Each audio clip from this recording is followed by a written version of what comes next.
চীনা ব্যবসায়ীদের বাংলাদেশি বিনিয়োগের আহ্বান প্রধান উপদেষ্টা অধ্যাপক মোহাম্মদ ইউনূস রোববার রাজধানীর মাল্টিপারপাস হলে চীনা বিনিয়োগকারীদের নিয়ে আয়োজিত চীন বাংলাদেশ ব্যবসা ও বিনিয়োগ সম্মেলনের উদ্বোধনী অনুষ্ঠানে বক্তব্য দেন।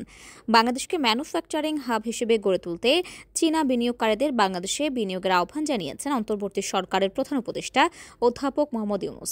আজ রোববার রাজধানীর মাল্টিপারপাস হলে চীনা বিনিয়োগকারীদের নিয়ে আয়োজিত দিনব্যাপী চীন বাংলাদেশ ব্যবসা ও বিনিয়োগ সম্মেলনের উদ্বোধনী অনুষ্ঠানে তিনি এ আহ্বান জানান।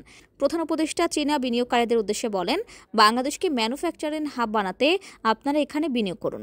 এখানে তৈরি পোশাক, জ্বালানি, কৃষি, পাট, তথ্য প্রযুক্তি, সম্ভাবনাময় শিল্প।